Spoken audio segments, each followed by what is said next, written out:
después de la entrega de la semana anterior y de esta semana, diréis que ha sido muy rápido esta tercera entrega.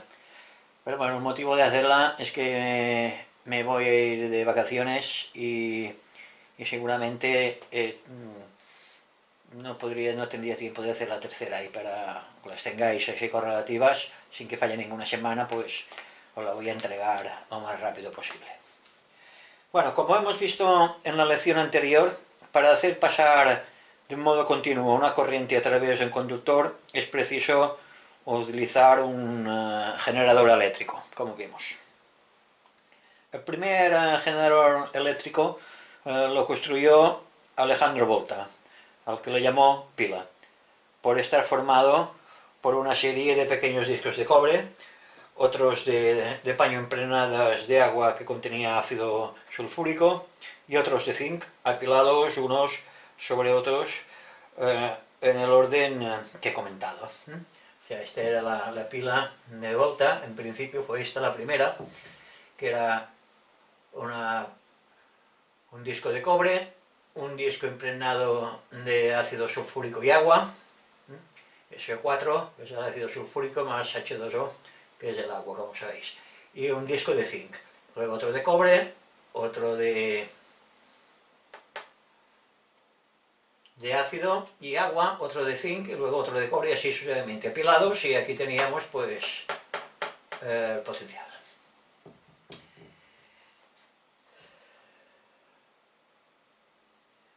Volta también llegó a demostrar que poniendo en contacto dos metales distintos se obtenía electricidad, porque uno de ellos se descarga negativamente y el otro se descarga positivamente. Como lo vimos, por lo que vimos en la lección anterior, sabemos que entre los dos metales cargados, uno positivo y el otro negativamente, hay una diferencia de potencial, o sea, una tensión llamada, en este caso, tensión de contacto.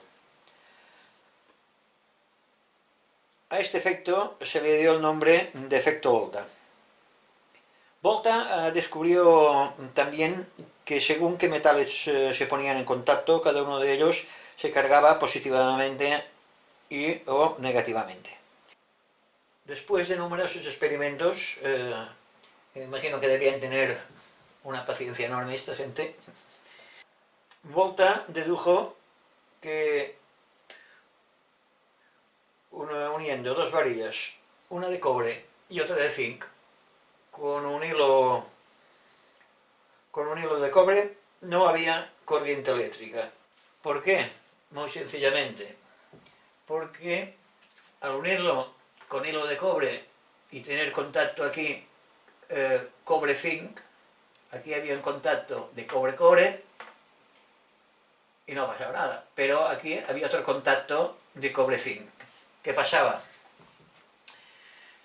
Pues que aquí se creaba otra tensión al contacto cobre-zinc. ¿Qué pasaba? Que esta tensión anulaba la primera. O sea que quedaba el experimento sin tensión. Entonces lo que hizo fue lo siguiente. Introdujo dos varillas, una de zinc y una de cobre, en una solución electrolítica con ácido sulfúrico y agua. Y comprobó pues, que existía una tensión distinta debido a que no existía ninguna unión metálica y por lo tanto no había ninguna tensión que anulase a la otra, debido a que la corriente pasaba, o sea, los electrones, al no tener contacto directo, pasaban a través de la solución electrolítica. Y entonces pues tenía el paso de corriente eléctrica. Esto fue la primera pila realmente de Volta, porque esta la desechó por muchas inconveniencias que tenía apilar discos de cobre, estos que tenían que ser con ácido, en fin, lo que hizo fue esta. El paso de la corriente en la solución se debe a los iones procedentes de la desasociación electrolítica. Con el problema, aquí pasaba un problema para lo que es desasociación, polarizaba el electrodo de destino. Impedía, claro, que se hacía una capa aislante y ya la corriente, no pasaba. Entonces, ¿qué hicieron? Pues no tuvieron otro remedio que añadir una solución química, o sea, algo químico mezclada con la solución, que se llamó despolarizante, para que no se polarizase este electrodo. La pila esta no puede suministrar corriente de un modo indefinido,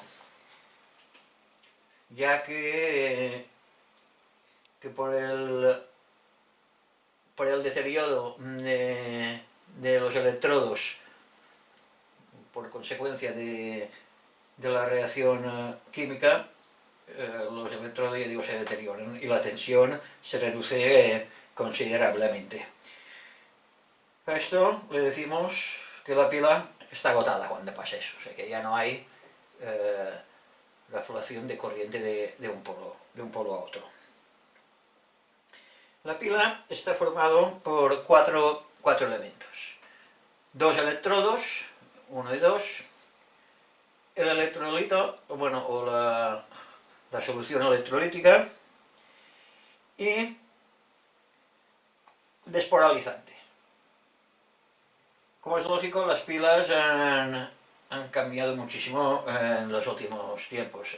Aquí el primer paso que se dio fue que, como esto era un engorro, tener pilas con líquido dentro, pues lo que se hizo fue una materia porosa que llevase el ácido, y bueno, estas pilas en principio eran de 1,5 voltios,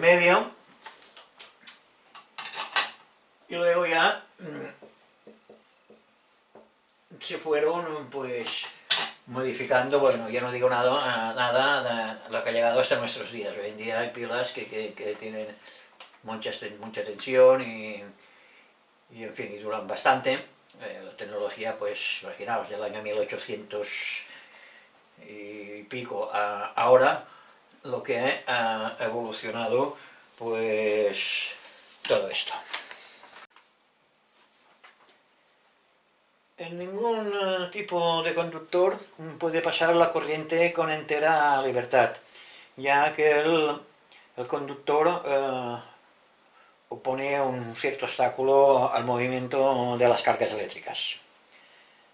El obstáculo opuesto por un conductor al paso de la corriente constituye lo que se llama una resistencia óhmica, que es la resistencia que ofrece al paso de la corriente un conductor, que depende de 3 factores: su longitud, su sección y del material que esté constituido.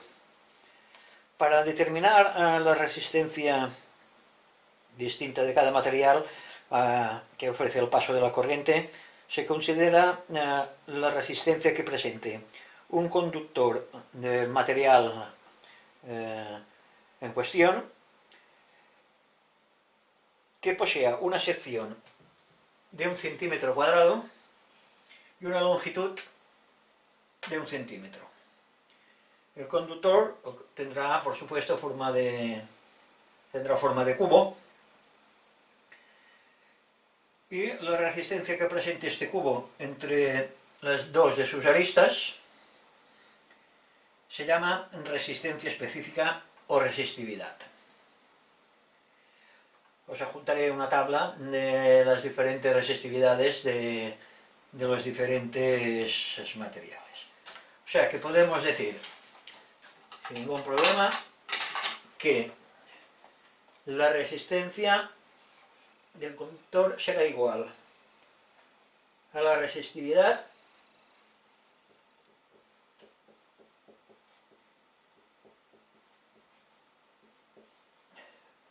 multiplicado por su longitud,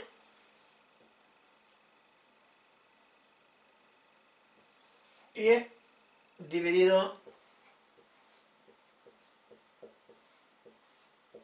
por su sección. Y aquí ya tendríamos la resistencia de este conductor. La aptitud de un conductor para conducir mejor o peor la corriente se llama conductancia, conductancia eléctrica, que viene a ser, o sea, como es lógico, viene a ser el inverso de la resistencia. La resistencia, pues el inverso será la conductancia, lo bien que conduzca.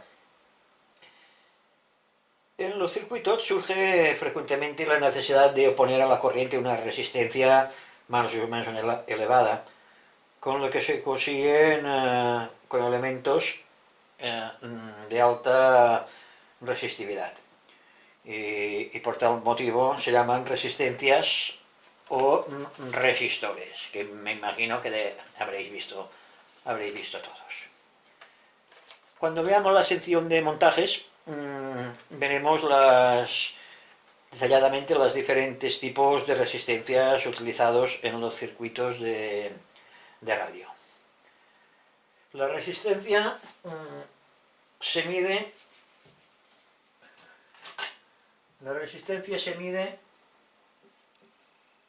en ohmios,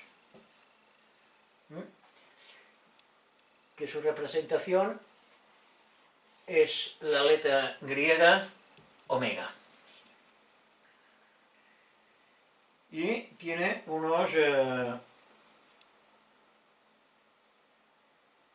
otras unidades.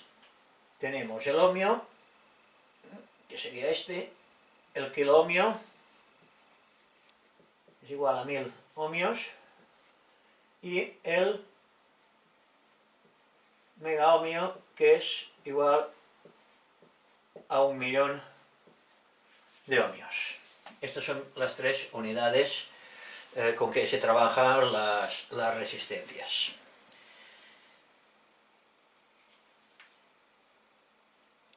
Ya tenemos ahora tres magnitudes que son súper importantísimas para todo lo que vamos a trabajar en corriente, que es la tensión, la cantidad de corriente, la intensidad y la resistencia.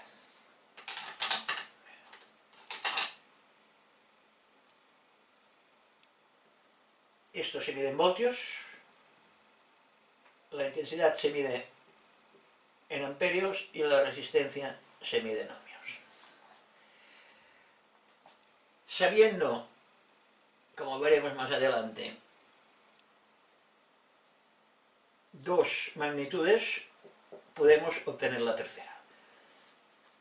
Esto se llamó, o se llama, la ley de Ohm, súper importantísima, que es lo que vamos a hablar seguidamente.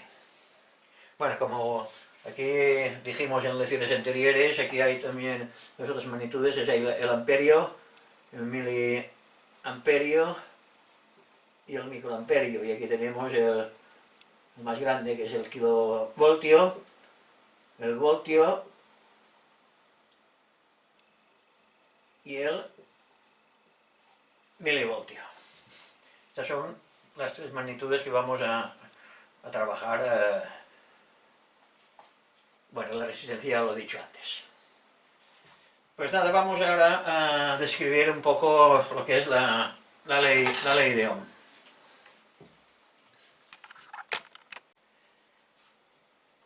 Bueno, pues aquí tenemos un circuito que hemos montado con la pila de volta y una resistencia. Bueno, aquí aquí están los símbolos de los tres elementos que utilizamos: la resistencia, la pila y el conductor. Esto si habéis mirado los archivos que os dejé, en la última lección, en la anterior lección, veréis que se corresponden esos símbolos. Es interesante que le echéis un vistazo a los símbolos porque los vamos a utilizar mucho. Y esto lo vais a memorizar pues enseguida. Pues como decía, supongamos que hemos conectado una pila a una resistencia. Tenemos que la tensión que se obtiene entre los puntos A y B, que se indica con el símbolo la V,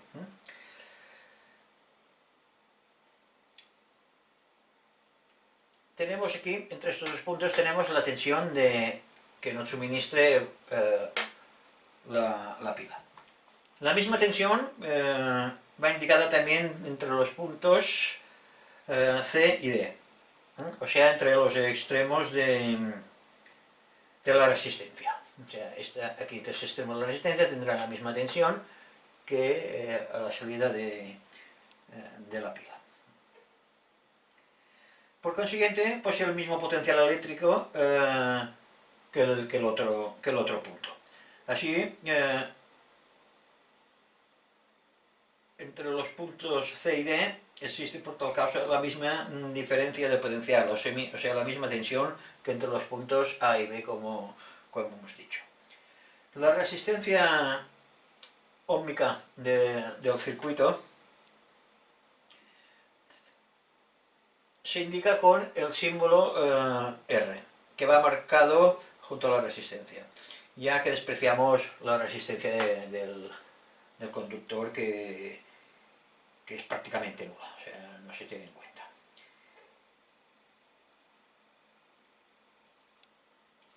Al suponer que toda la resistencia concentrada en un punto del circuito constituye un artificio usado corrientemente en los circuitos eléctricos. Y finalmente indicamos la corriente, esta, con el símbolo I, que me falta aquí. Esto será la intensidad.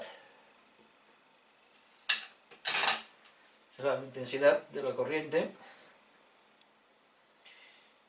Y esto muestra la dirección de la corriente, que va del positivo al negativo. Porque como hemos dicho antes, en otras lecciones estamos utilizando el sentido convencional de la corriente, no el electrónico, que sería al revés. Todo lo que sean circuitos, vamos a hablar siempre de corriente convencional.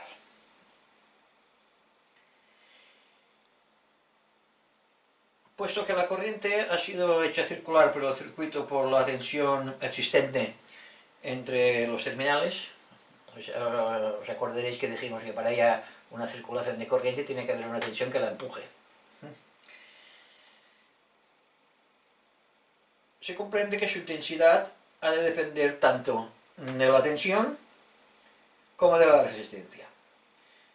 En otras palabras, tiene que haber una relación que ligue entre sí las tres magnitudes: tensión, corriente y resistencia. Y esta relación fue descubierta por el señor Ohm, que es las tres relaciones, que es V, I y R. Tensión, corriente y resistencia. Tres magnitudes súper importantísimas. Pues el señor Ohm, haciendo esto, pues haciendo sus mediciones, pudo anunciar su famosa ley, la ley de Ohm, que dice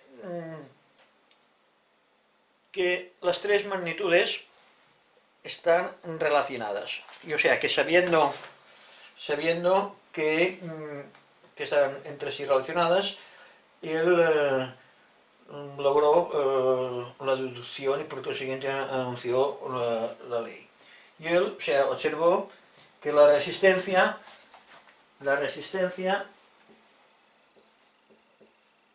se obtiene dividiendo la tensión por la corriente, los voltios por los amperios.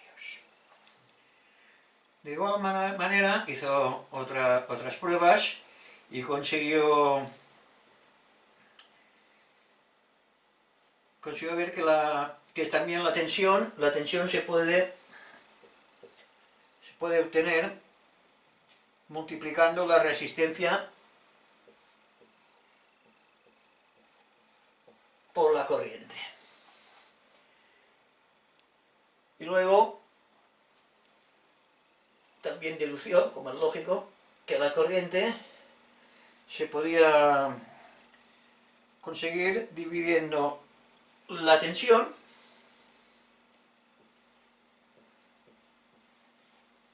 por la resistencia. Esto no es que sean tres leyes de Ohm diferentes, la ley de Ohm es solo una, pero tiene estas tres vertientes. O sea que es súper importantísimo esta ley. Bueno, y ahora vamos a poner un caso práctico para que veáis cómo se pueden calcular estas magnitudes. Antes de pasar a ver las conexiones de los circuitos eléctricos, aquí os he dejado pues un dibujito, que esto lo voy a pasar también, no creo, lo pasé ya, lo pasé en la anterior clase, en la anterior entrega. Esto va muy bien porque para saber las fórmulas de la ley de Ohm es muy fácil, o sea, ¿quieres saber la resistencia? O sea, sabes que es voltaje por intensidad. ¿Quieres saber la intensidad? Sabes que es voltaje por resistencia. ¿Y quieres saber el voltaje? Pues intensidad multiplicada por resistencia. O sea, poniendo el dedo donde lo quieres saber, sabes el... Bueno, es una cosa que... Os he pasado dos, os he pasado este y uno que no le hagáis caso porque os va a liar. Con este ya tenéis suficiente de momento, y el otro lo guardáis por ahí porque ya influye la potencia por medio. Hay otro factor que es la potencia, que esto de momento no vamos a hablar. Bueno, estos circuitos se pueden conectar, los elementos de los circuitos eléctricos que los componen pueden estar conectados entre sí de modos diversos, según pues requiera su funcionamiento. Los dos tipos de conexiones que ahora vamos a estudiar y sus propiedades particulares lo vamos a aplicar a resistencias y a pilas. Y hay dos sistemas de conectarlo: en serie y en paralelo. Ahora vamos a mirar solamente lo que es la conexión en serie. Supongamos que tenemos un circuito con una batería de 6 voltios y olvidaos de la resistencia. Supongamos que no tengamos esta resistencia. Vamos a hacerlo bien. Vamos a borrar la resistencia. Supongamos que tenemos el circuito cerrado aquí así. Si supongamos que tenemos, ya digo, una pila de 6 voltios y una lámpara de 4 voltios y 0,1 amperio, porque la lámpara, como no la pone el fabricante, pues sabemos que consume una corriente de 0,1 amperio y la tensión es de 4 voltios. Y aquí tenemos la pila de 6 voltios. ¿Qué pasaría si cerrásemos el circuito? Pues que la lámpara dejaría de funcionar, se fundiría. El filamento se quemaría y dejaría de funcionar porque le pasaría una corriente excesiva. Entonces, ¿qué se puede hacer? Pues hay que quitar 2 voltios. Hay que quitar 2 voltios para que quede la tensión entre los puntos quede en 4 voltios. Entonces, ¿qué hacemos? Pues lo que teníamos antes. Quitamos la línea y intercalamos una resistencia que la llamaremos R1. Bueno, pues ahora aquí tenemos dos resistencias.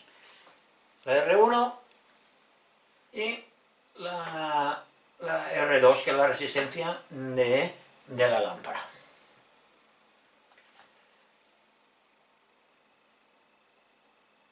Las resistencias en serie se suman. O sea que R1, o sea la resistencia total de este circuito sería la R1 más la R2. O sea que esto sería como si fuese una sola resistencia. ¿Por qué? Porque perdón, la intensidad que circula por el circuito es la misma cuando están las resistencias en serie. ¿Pero qué pasa con la tensión? Aquí está el kit del asunto. Si nosotros tenemos que quitar 2 voltios para que en este punto, entre este punto y este punto, en los puntos de la lámpara, nos queden 4 voltios. O sea, tenemos que quitar 2 voltios de en medio y no sabemos qué resistencia poner. Aquí. Pues como sabemos la intensidad, que es la que recorre, la misma que recorre el circuito, aplicamos la ley de Ohm, este punto de aquí. La resistencia que dijimos que sube partido por ahí. Resistencia, voltios. ¿Cuántos voltios que tenemos que quitar? Pues 2. Dividido por 0,1 nos queda 20 ohmios. O sea que esta resistencia tendría que ser 20 ohmios. Y si ponemos el de 20 ohmios, aquí tenemos una caída de tensión de 2 voltios y tenemos la lámpara ya que nos funciona a 4 voltios. O sea que V1, la resistencia R1 es una resistencia de caída de tensión. Esta caída de tensión de las resistencias lo utilizamos muchísimo en los circuitos de radio. Y esto creo que puede haber quedado bastante claro, ¿no? El tema de lo que es las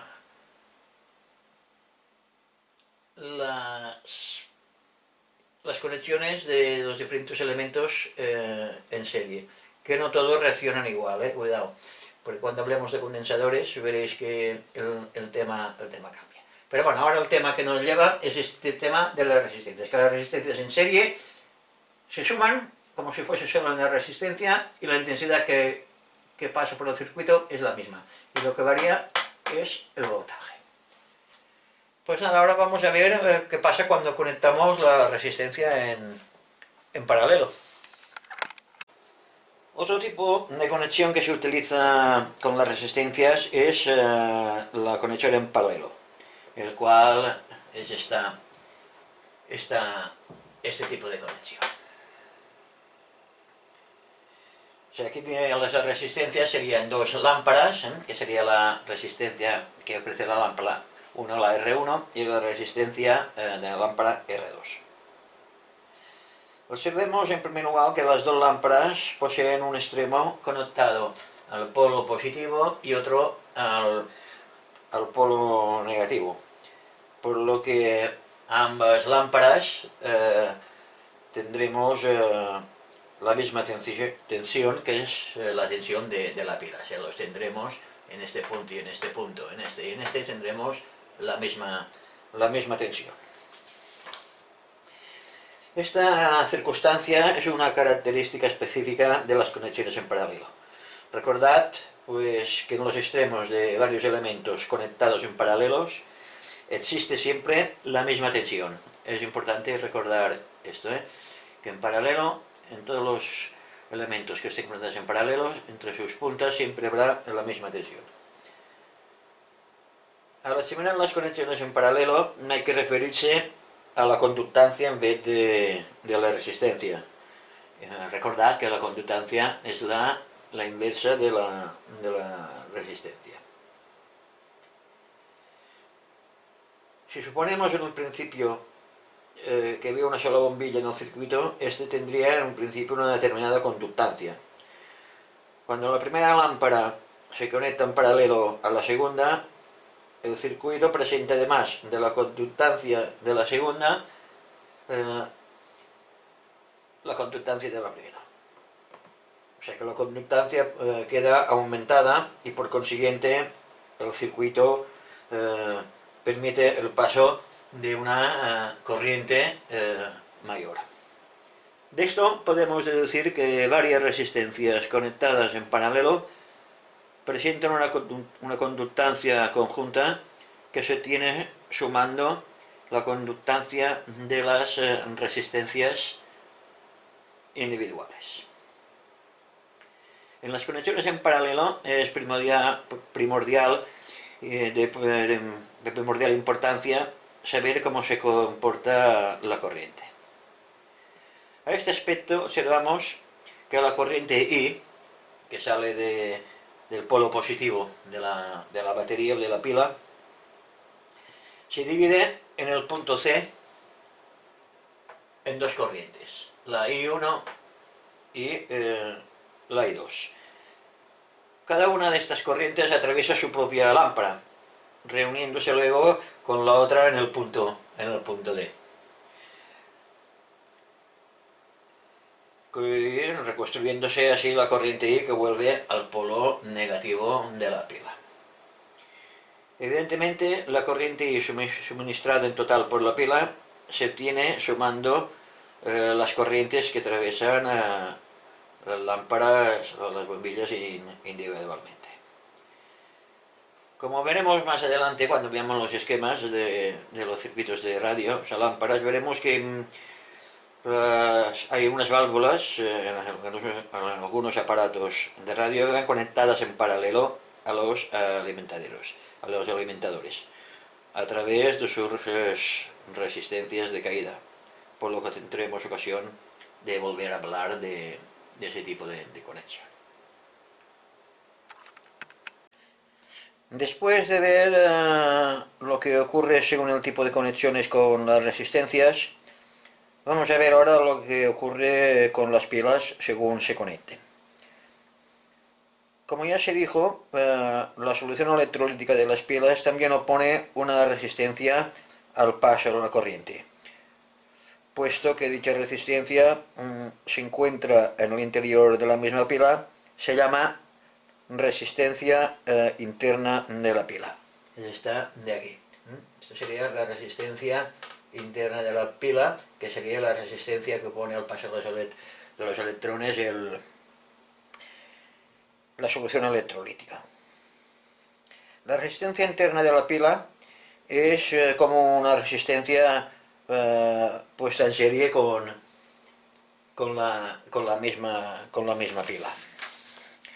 Esta resistencia produce una caída de tensión en el interior de la pila. Debido a esta caída de tensión, la tensión obtenida entre los puntos A y B no es la tensión íntegra. Y sabemos que por la ley de Ohm que la resistencia es igual a, el voltaje es igual a resistencia multiplicado por la intensidad. O sea, habrá más resistencia interna cuanto más elevada sea la corriente que circule. Cuando la pila no está conectada a ningún circuito, imaginemos que esa resistencia no está, la pila está sin ningún circuito, entonces la caída de tensión es nula. Y entonces la tensión será la íntegra de la pila que le hemos puesto con la letra E. Esta tensión se llama fuerza electromotriz. Se llama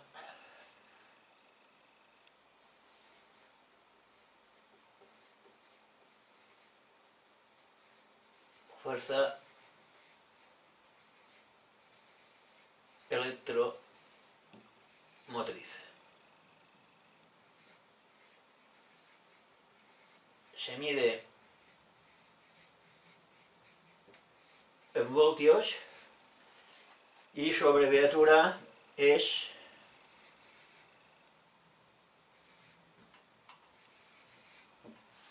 esta, FEM, fuerza electromotriz.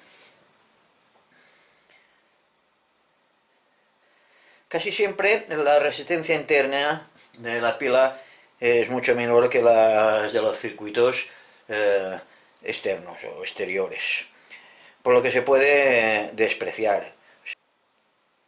El voltaje de la pila es igual a su fuerza electromotriz. Y las pilas pueden conectarse de dos maneras, como las resistencias, en serie y en paralelo. Bueno, pues las conexiones de las baterías se realizan, tienen dos tipos, igual que las resistencias. Se pueden conectar en serie y en paralelo. Vamos a ver ahora la conexión de las pilas en serie. La conexión de las pilas en serie se realiza conectando el positivo de una pila al negativo de la otra. Y si quisiésemos conectar otra más, pues pondríamos la misma. O sea, conectar el positivo al negativo del otro. Y así sucesivamente. Puesto que cada pila posea una fuerza electromotriz de 1,5 voltios cada una, entre los puntos A y B tendrá una diferencia de potencial de 1,5 voltios, igual que entre los puntos C y B. Sí, entre este punto y este punto tendremos 1,5 voltios y este también tendremos una diferencia potencial de 1,5 voltios. En otras palabras, el punto B posee un potencial eléctrico superior en 1,5 voltios con respecto al punto A, mientras que el punto C posee asimismo un potencial superior de 1,5 voltios al del punto B. Pero si el potencial del punto C es superior en 1,5 voltios al potencial del punto B, este a su vez tiene un potencial superior en 1,5 voltios al punto A. El potencial del punto C será superior en 3 voltios al del punto A. O sea, entre los puntos C y A, en los extremos de las dos pilas hay una diferencia de potencial de 3 voltios, igual a la suma de la diferencia de los potenciales existentes entre los dos polos de cada una de las pilas. Podemos concluir diciendo que poniendo en serie varias pilas se tiene una fuerza electromotriz conjunta igual a la suma de las fuerzas electromotrices de las pilas. Se recurre por tal motivo a la conexión en serie de las pilas cuando, por lo que sea, se precisa una tensión mayor que la que pueda suministrar una pila sola. En este caso, el conjunto de las pilas conectadas en serie se llama también baterías.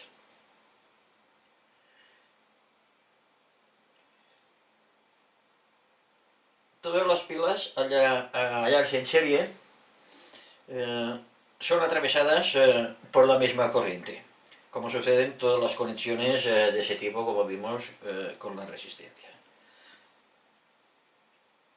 Por esta circunstancia, el circuito externo de la pila, si aquí hubiésemos conectado un circuito externo, no puede estar formado nunca por un simple hilo. O sea, no podemos conectar aquí un hilo, ya que a causa de la bajísima resistencia del hilo, la pila suministraría una corriente intensísima y la estropearía en nada, en muy poco tiempo. En ese caso se deciría que la pila está en cortocircuito.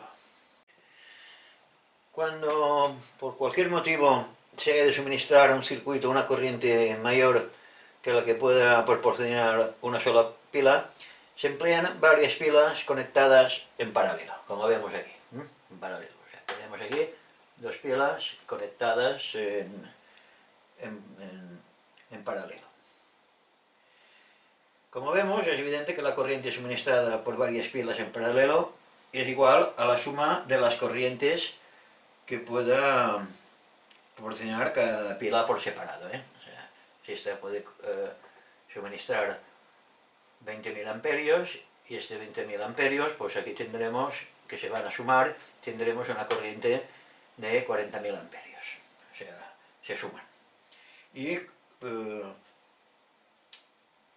como es natural, para que esto suceda es preciso que todas las pilas tengan conectadas juntos sus polos positivos por una parte y sus polos negativos por la otra.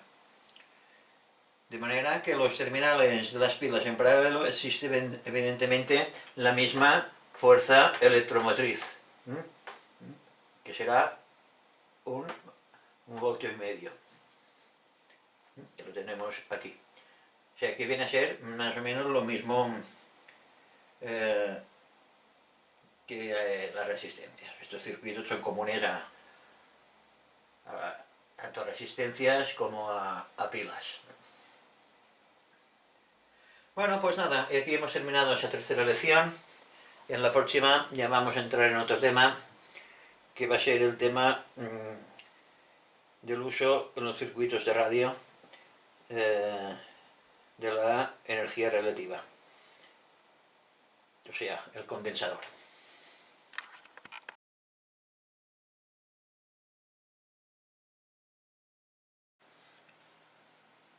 Vamos a hablar ahora un poco de las resistencias que os podéis encontrar en los aparatos de radio, tanto a lámparas como transistorizados. Hay varios tipos de resistencias. Hay las resistencias que son bobinadas y las resistencias de carbón, las resistencias vitrificadas, luego están los potenciómetros, en fin. Cada una tiene una determinada función. Por ejemplo, estas resistencias, bueno, esta es una exageración. Esta, pues veis que lleva lo que es el aislamiento de la resistencia. Esto es una resistencia bobinada.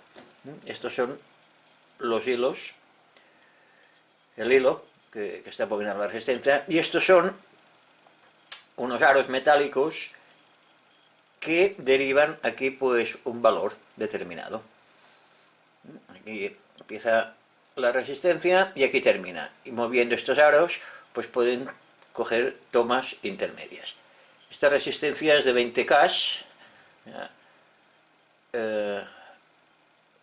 y de una potencia pues igual disipa esto 200 vatios o más, no sé. Pero bueno, esto, ya digo, esto es una resistencia especial de un transmisor muy antiguo que yo tengo por aquí. Lo guardo como cosa de museo. Pero estas sí que las podéis encontrar. Estas son muy frecuentes encontrarlas en aparatos antiguos de los años 1930, 40, y estas solían ser resistencias para acabar de ajustar las tensiones de cuando hay montajes de lámparas en series, que veremos más adelante. Y viene a ser lo mismo que ella. Es un soporte vitrificado, dos arandelas, y arrollado un hilo que hace de resistencia. Y luego tenemos un segmento que cuando se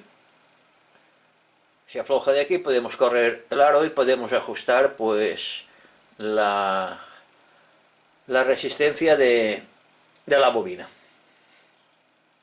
Esta es fácil que los encontréis, ¿eh? Esta ya no es tan difícil, le digo, en aparatos, sobre todo los que llevan las lámparas en serie. Suelen servir para esto. Luego tenemos también resistencias vitrificadas, unas que están huecas por dentro, y estas llevan montadas sobre el sachis del aparato con una arandela aislante que solía ser de baquelita o de amianto, en fin, de ese tipo de material aislante y que sea resistente al calor, porque claro, esas resistencias piensas que según que aislantes no los puedes poner porque se funden, sobre todo los modernos como plásticos y cosas de estas. Bueno, y estas son, ya digo, son resistencias que están vitrificadas, disipan bastante calor. Esta, aquí lleva no me pone esto, esta es de 75 ohmios. Luego de ese tipo vitrificadas también hay estas que son más modernas. Esta es de 3,3 ohmios y eso debe disipar esta resistencia perfectamente 30 o 40 vatios. Otra más pequeñita, esta es de 5 vatios, de 2K7. Luego tenemos, que también os podéis encontrar en aparatos antiguos, todo ese tipo de resistencias, yo las tengo recuperadas de aparatos, viejos chasis que tenía, y estas resistencias pues yo las tengo guardadas porque según qué aparatos pues reparamos o según qué aparatos recuperamos pues o restauramos, es interesante poder tener las resistencias originales. Pero es difícil, esto ya no encontráis, esto si no es a base de chasis no lo encontráis. Llevan un sistema de colores de esto que no lo sé, no diferente, son estos tipos de lámparas. Hay unas de este tipo que también que llevan impreso el valor encima, 30 kiloohms, esta también es otro tipo muy antigua, de 15K. Bueno, y esto es una serie de lámparas. Luego tenemos, de resistencias. Luego tenemos las resistencias, bueno, también es regulable, bobinada como las que hemos visto antes, la podías poner en ese grupo. Y luego tenemos las resistencias bobinadas de valor fijo. Estas resistencias, es que hay varios tipos. Estas resistencias se utilizan bastante en las células de filtraje de las alimentaciones anódicas. Como ya veremos cuando hablemos de la alimentación anódica, que no será muy tarde, será pronto, pues se utilizan bastante las resistencias bobinadas, que ya os diré por qué tienen que ser bobinadas. Últimamente se ponen sin bobinar porque son difíciles de encontrar esas resistencias también, pero bueno. Luego hay otro tipo de resistencias también antigua, que es de ese tipo, que también lleva encima el valor, 39K, este igual, 15K. Y luego tenemos ya toda la serie de resistencias, bueno, este también es bastante, no es tan antigua como las otras, pero 18 ohmios. Toda la resistencia ya más modernas, que son de las típicas que hay hoy en día en el mercado, con sus franjas de colores. y estas pues son todas iguales, del mismo componente, pero de diferente vataje. Estos pueden ir desde un cuarto de vatio, medio vatio, 1 vatio, 5 vatios, en fin, son todas estas las que hay diferencia entre una y otra. Lo que pasa es que en los circuitos a válvulas se utilizaban resistencias que tenían que disipar bastante, y hoy en día en los circuitos electrónicos modernos pues se utilizan las más pequeñitas, incluso se utilizan estas ya que van montadas sobre circuitos integrados, que bueno, que ya hablaremos cuando hablemos de toda la parte transistorizada. Estas resistencias, la última franja es la tolerancia. La tolerancia puede ser de un 5%, si la última franja es de oro, y si es de plata es un 10% de tolerancia. Y luego hay unas que son de ese tipo, que son especiales ya, que son ya para cosas muy concretas, que son las que tienen tolerancia de un 1% solamente. Es ese tipo de... te lleva más franjas que las demás. Eso es en cuanto a las resistencias. Luego tenemos las resistencias variables, que se llaman potenciómetros, que también hay de diferentes clases. Estos son antiguos, de diferentes valores, con interruptor. Este es un tipo. Estos también es otro tipo de potenciómetro. Hay que tienen también diferentes tipos de eje, unos tienen ejes más cortos, más largos, de diferentes diámetros. Esto es esto los vais a encontrar mucho en los aparatos antiguos, que son potenciómetros o resistencias variables de bobinadas. O sea, que no es una película de carbón, es un arrollamiento bobinado encima, y los podéis encontrar. Luego hay ese tipo, que ya son los más modernos, que muchas veces cuando hay que sustituir uno, si no tenéis de recambio de ese tipo, nos tocará alter remedio que poner uno de ese tipo. Este es de 1 mega. Otra cosa quería deciros sobre los potenciómetros, que es importante. Los potenciómetros tienen dos tipos de características. Uno que son logarítmicos y otro que son lineales. Los logarítmicos se van a utilizar siempre para el volumen, como veremos por qué más adelante. Luego tenemos, cuando es estéreo, pues potenciómetros dobles. Cuando hay 2 canales de sonido. Luego tenemos otros un poco más pequeños, miniatura. Veis que aquí ya cambia el eje, también cambia. Y luego los que van sobre circuito impresos. Este tipo, y este tipo.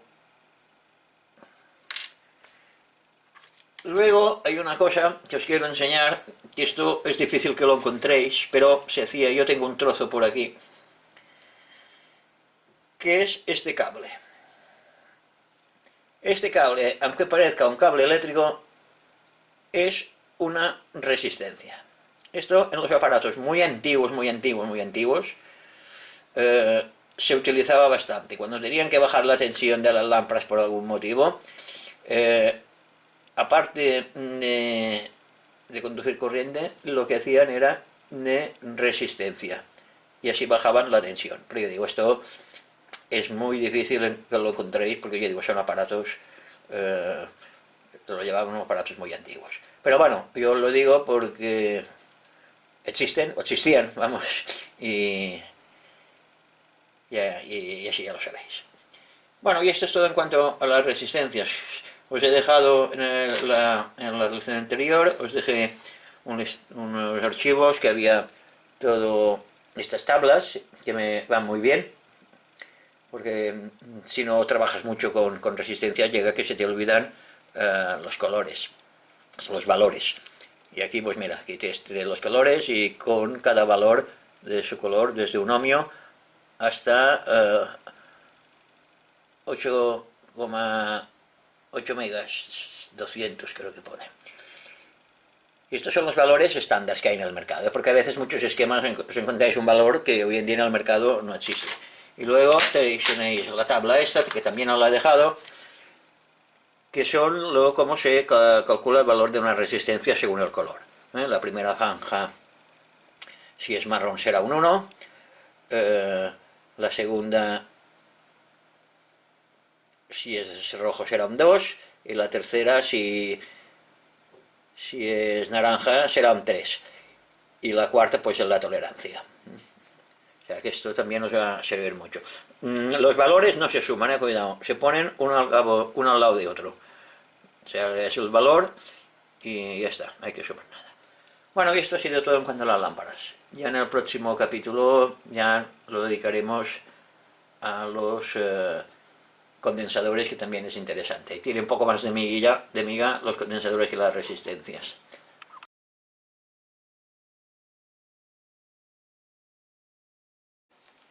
Bueno, en estas prácticas vamos a aplicar lo que hemos visto en la teoría. Acordaros que hemos dicho que si teníamos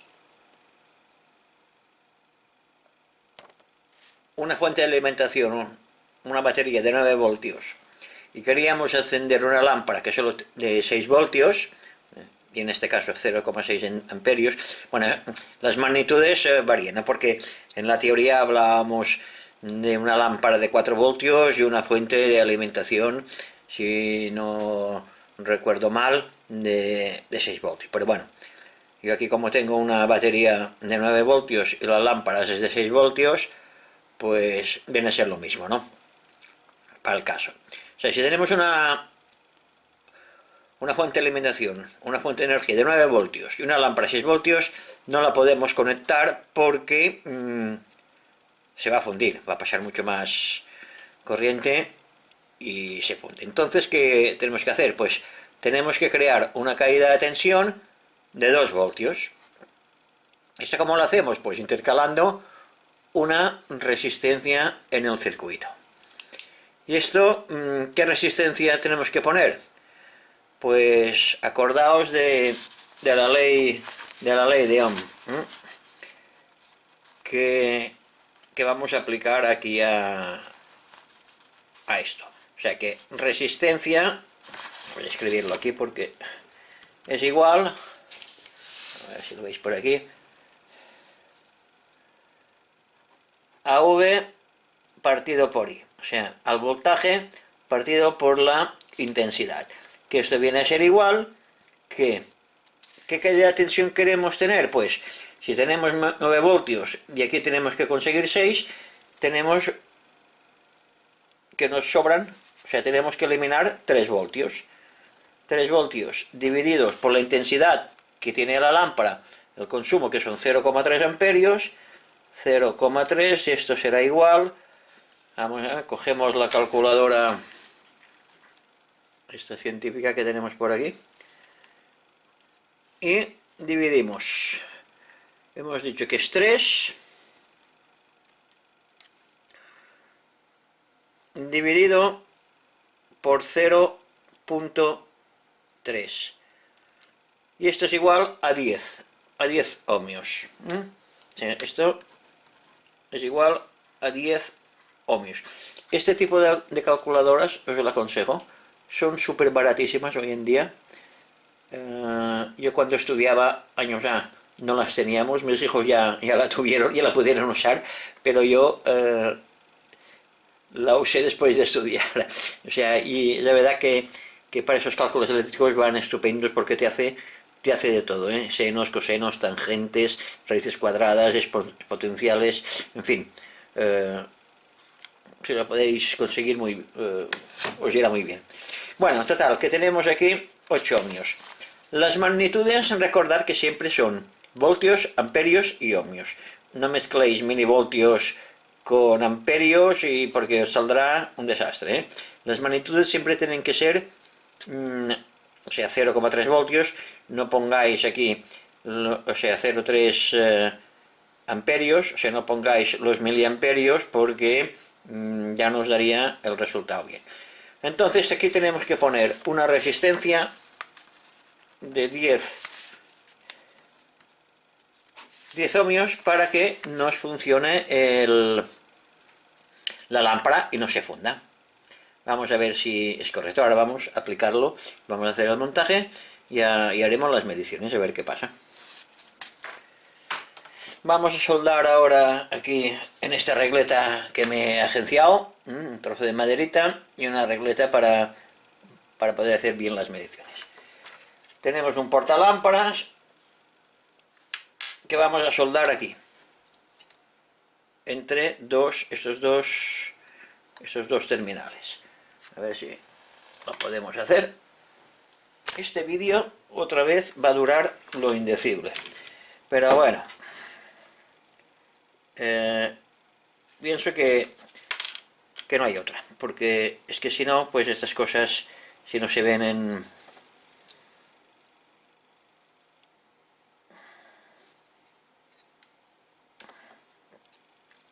en su momento, pues es interesante verlo. Y bueno, y que dura un poco más el vídeo, pues mira, ¿qué le vamos a hacer? Ha durado un poco más. Mientras lo pueda subir a YouTube y no me...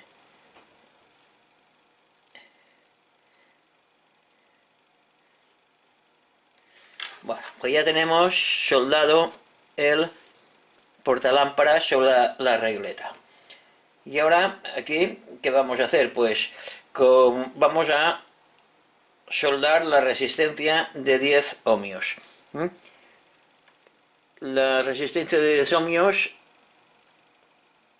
no sé si lo apreciaréis en los colores. A ver si ponemos una pantalla atrás. Es que ahora tengo soldador en la mano, resistencia en la otra. A ver si lo vemos aquí. Y cuando es muy próximo, si no tienes algo atrás que lo...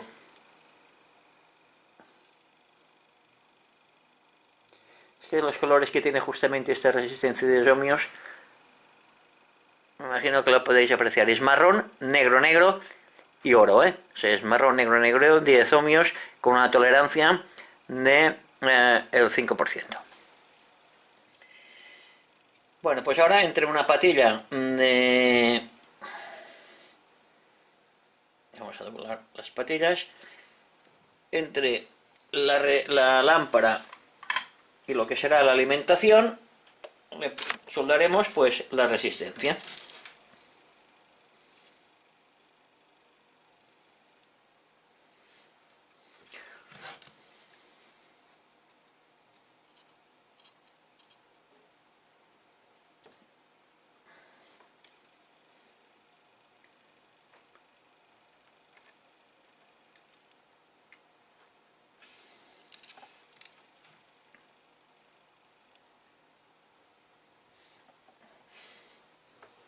Bueno, pues aquí, como veis, ya tenemos el circuito montado.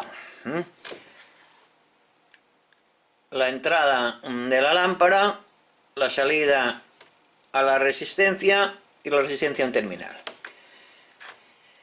Aquí tenía una batería preparada de 9 voltios, de esas que conocéis todos, pero cuando lo he probado está medio descargada, o sea que no la puedo utilizar para hacer la prueba, o sea que la aparco. Bueno, y total le vamos a poner pues una fuente de alimentación que tengo aquí de laboratorio. Bueno, vamos a poner la lamparita. Antes de nada conectaremos la lámpara de 6 voltios aquí. Y prepararemos dos medidores. Prepararemos el medidor este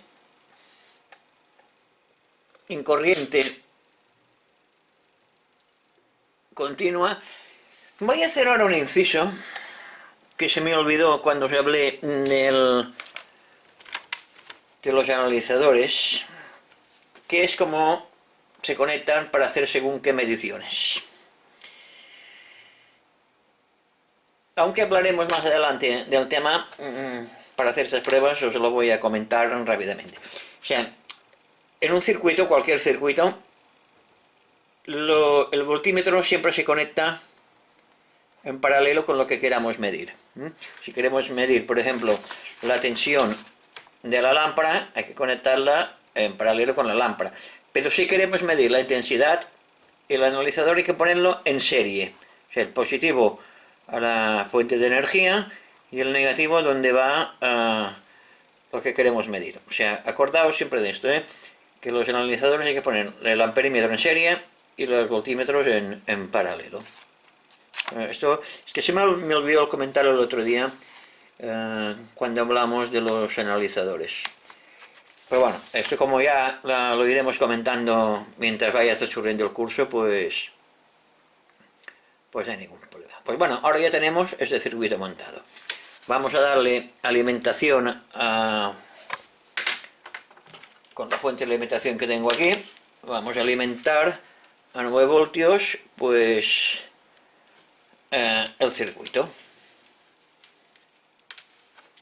El negativo a la salida de la lámpara, bueno, que como es una lámpara, tanto da el sentido de que le pongamos a la corriente. Y el positivo, pues, a la entrada de la lámpara.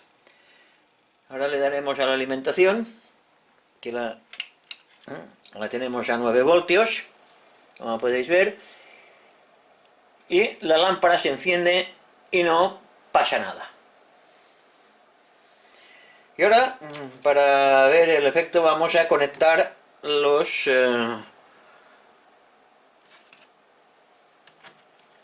analizadores, o bueno, en este caso puesto en corriente. Vamos a ver qué tensión vamos a medir a la salida de la alimentación.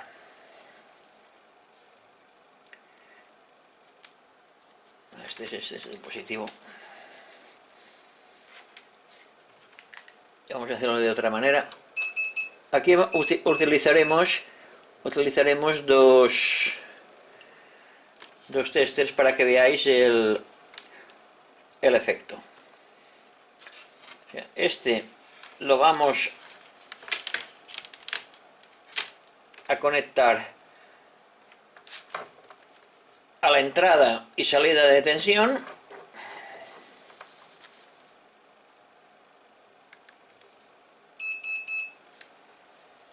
¿Veis? Tenemos 9 voltios a la entrada del circuito. O sea, aquí,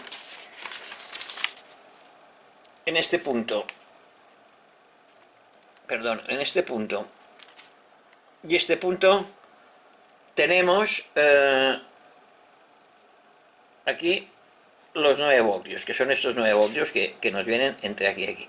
Y ahora hay que mediremos entre aquí y aquí, entre los dos terminales de la lámpara, a ver qué voltaje tenemos.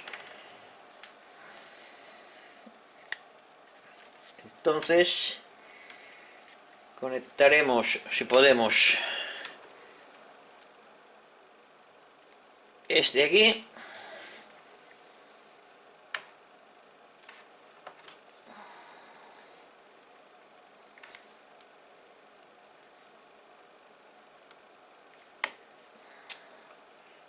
Un poco difícil esto, pero bueno, me imagino que lo conseguiré.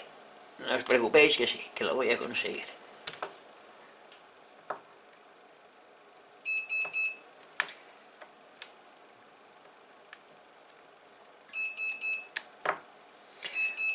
Bueno, y aquí tenemos las mediciones.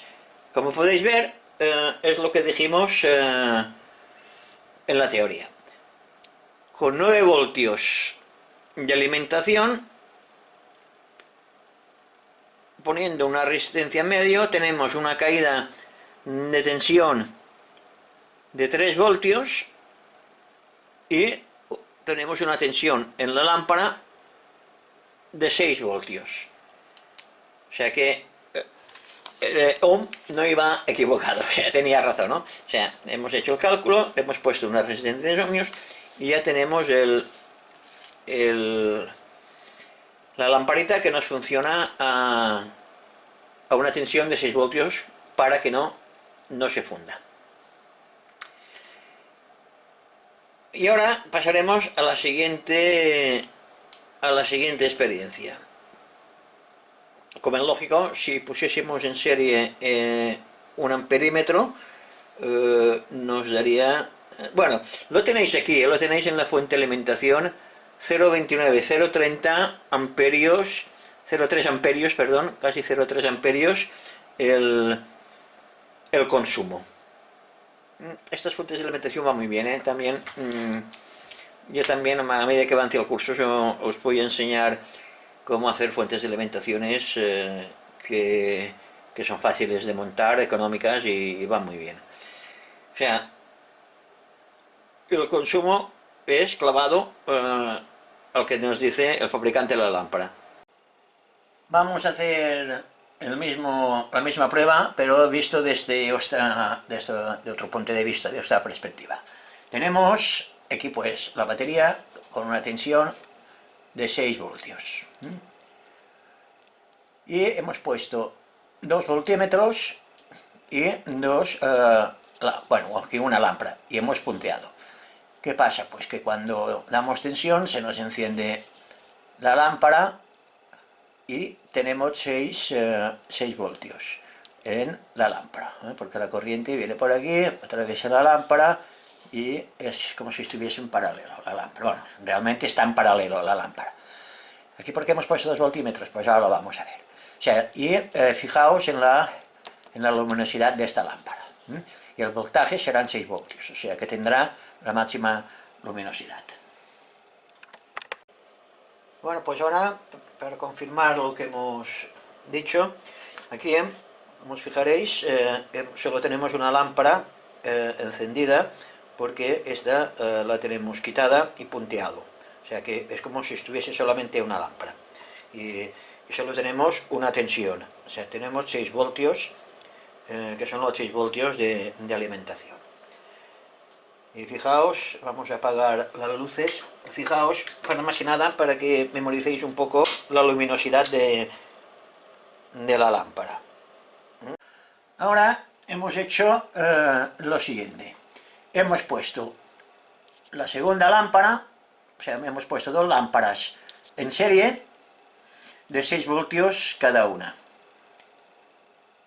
Aquí tendremos la tensión de 6 voltios, pero aquí hemos puesto 2 voltímetros, un voltímetro de una lámpara y otro.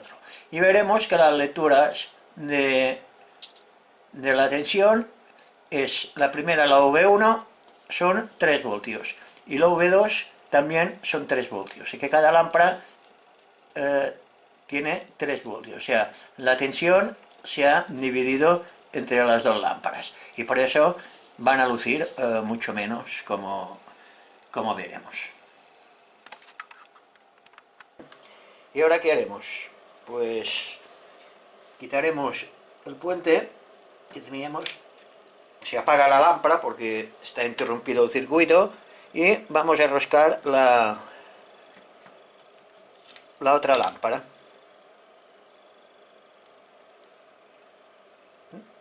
Fijaos la luminosidad, no sé si lo apreciaréis, se ha bajado a la mitad. Y como podéis ver, ya podemos encender las luces.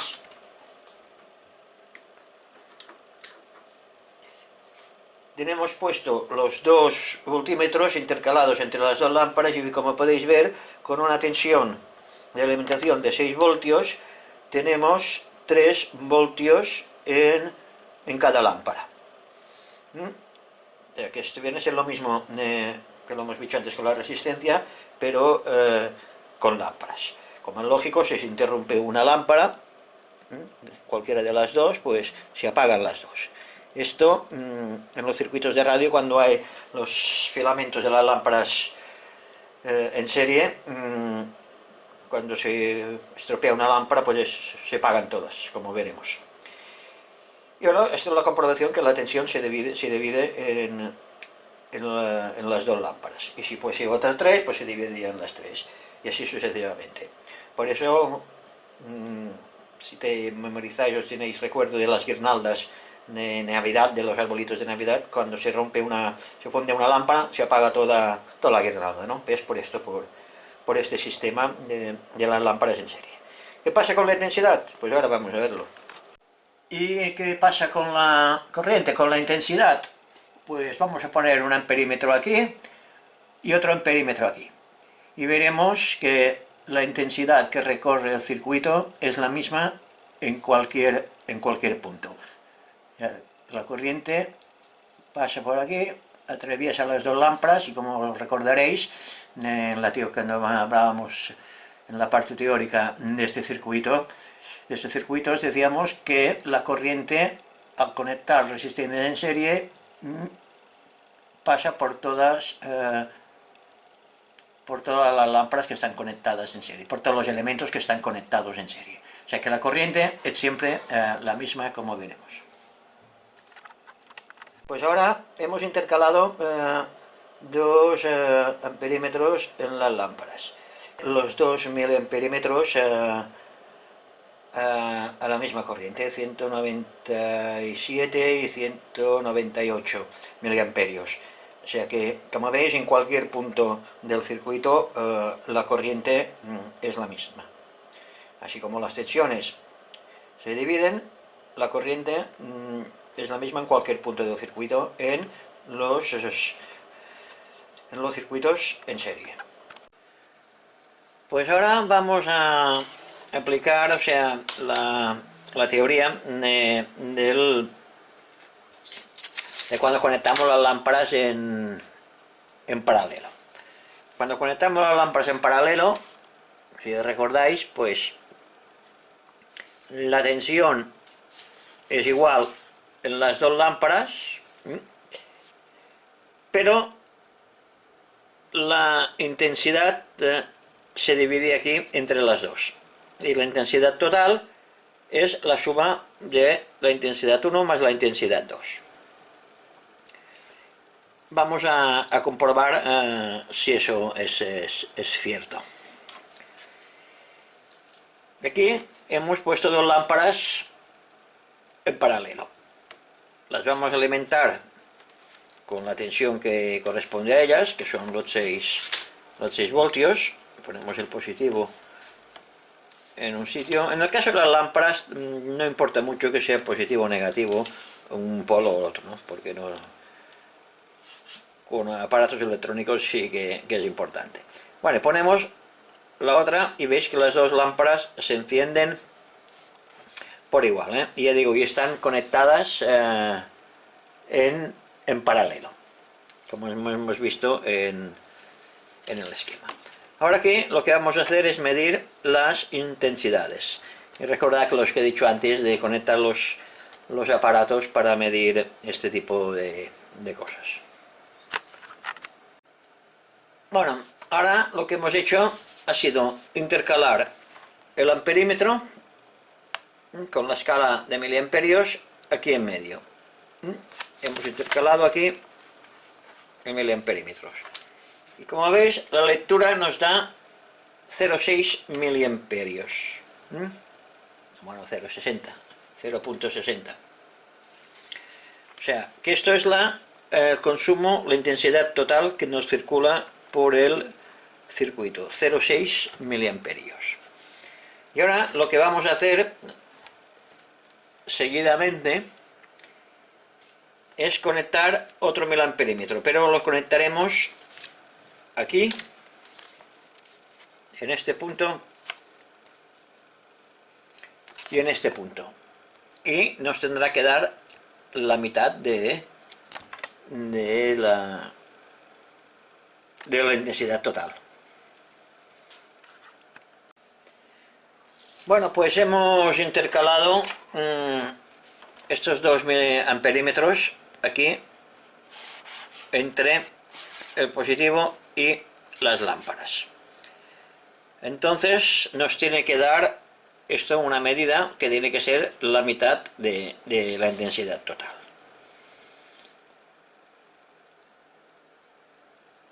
y para que se cumpla lo que hemos dicho antes, que la intensidad se reparten cuando las lámparas están en paralelos.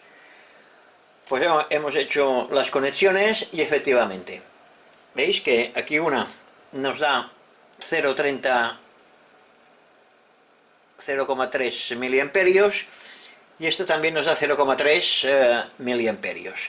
Y el total son 6 miliamperios, o sea, 0,59, o sea, prácticamente 6 miliamperios.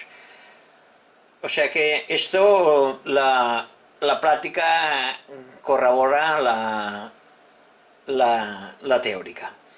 O sea que ya habéis visto que estos circuitos funcionan pues así como hemos dicho que tenía que ser teóricamente.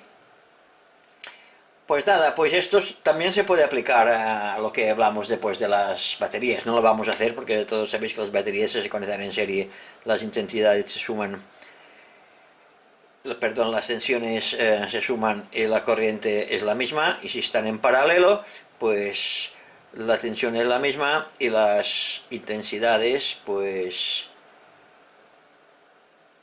se suman. O sea, y eso ha sido todo en cuanto a esa práctica, que os sugiero que la hagáis, la montéis, porque aparte que vais a practicar con los instrumentos de medida, pues vais a sacar conclusiones que son buenas porque os van a quedar y sabréis que realmente lo que decimos teóricamente en la práctica pues se cumple.